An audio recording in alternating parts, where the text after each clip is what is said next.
Hi guys, எல்லாருக்கும் வணக்கம் guys. இந்த வீடியோவில் நம்ம என்ன பார்க்க போகிறோன்னா, கண்டிப்பாக ஆஸ்திரேலியா அணி நாங்கள் பழி வாங்குவோம். நாங்கள் சும்மா விட மாட்டோம். அது மட்டும் இல்லாமல் ஓவராக ஆட்டிடியூட் காட்டுறாங்க. 5வது டெஸ்ட் போட்டியை கட்டாயம் நாங்கள் தான் வெற்றி பெறுவோம் அப்படின்னு சொல்லிட்டு ஆஸ்திரேலிய அணிக்கே சவால் விடுற மாதிரி பேசியிருக்காரு நம்ம இந்திய அணி நட்சத்திர வேகப்பந்து வீச்சாளர் ஜஸ்பிரிட் பும்ரா. அது மட்டும் இல்லாமல் கட்டாயம் நாங்கள் வெற்றி பெற்றே தீருவோம் 5வது டெஸ்ட் போட்டி சொல்லிட்டு பேசியிருக்காரு. அவர் என்ன பேசினார், ஏது பேசினார் சொல்லிட்டு வீடியோ டீட்டெயில்டாக பார்க்கலாம். அதுக்கு முன்னே நீங்கள் நம்ம சேனலுக்கு புதுசாக வந்திருந்தீங்கன்னா ஒரே ஒரு சப்ஸ்கிரைப் மட்டும் பண்ணிட்டு வாங்க. வீடியோக்குள்ளே போகலாம்.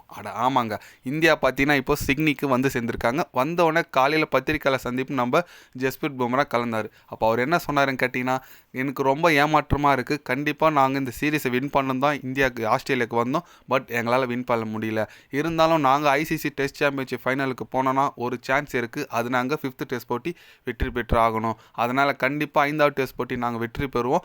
ஆஸ்திரேலிய அணி ஓவராக ஆட்டிடியூட் காட்டுறாங்க. ஏன்னா இந்த சீரீஸை அவங்க லெவல் பண்ணிட்டாங்க சொல்லிட்டு ஆட்டிடியூட் காட்டுறாங்க. ஜெயிக்க போகிறாங்க சொல்லிட்டு ஆட்டிடியூட் காட்டுறாங்க. கண்டிப்பாக இந்த சீரீஸை அது போட்டி ஜெயிச்சு நாங்கள் இந்த சீரீஸை லெவல் செய்வோம். அதுதான் இருக்குது எங்களோட குறிக்கோள். அது மட்டும் இல்லாமல் அந்த பார்டர் கவாஸ்கர் ட்ராஃபி நாங்கள் ரிட்டர்ன் எடுத்துகிட்டு போகணும். கண்டிப்பாக 5வது டெஸ்ட் போட்டி நாங்கள் தான் வெற்றி பெறுவோம் அப்படின்னு சொல்லிட்டு நம்ம ஜஸ்பிரிட் பும்ரா பேசிகிட்டு இருக்காரு. எஸ், அவர் தாங்க நம்ம பவுலிங் யூனிட்டில் இந்திய அணிக்கோசரம் கஷ்டப்பட்டுட்டு இருக்க ஒரே ஆள். அவர் தான் பேட்டிங்லேயும் கஷ்டப்படுறாரு, பவுலிங்லேயும் கஷ்டப்படுறாரு. இது வரைக்கும் 30 விக்கெட் எடுத்திருக்காருங்க இந்த சீரீஸில். ரெக்கார்டு இது வரைக்கும் எந்த ஒரு ஏஷியன் பவுலர் வந்து இந்த மாதிரி எடுக்கலை, நம்ம ஏஷியன் கான்டினென்ட் பவுலர். அதனால் நம்ம ஜஸ்பிரிட் பும்ரா ஒரு ரெக்கார்ட் படிச்சிருக்காருன்னே சொல்லலாம். ஆமாங்க, அவர் சொல்கிற மாதிரி ஆஸ்திரேலியா அணி ஓவராக தான் ஆட்டிடியூட் காட்டுறாங்க. ஏன்னா இந்த டிராவிஸ் ஹெட்டோட செலிப்ரேஷனாக இருக்கட்டும், எல்லாம் ரொம்ப ஓவராக இருக்குது. எங்கள் விராட் கோலி, ரோஹித் சர்மா இவங்கெல்லாம் ஆடினாங்கன்னா நம்ம ஏன் இந்த மாதிரிலாம் அசிங்கம் பண்ணோம்? ஓகே, பரவாயில்ல விடுங்க. பட்ட அசிங்கம் போயிடுச்சு.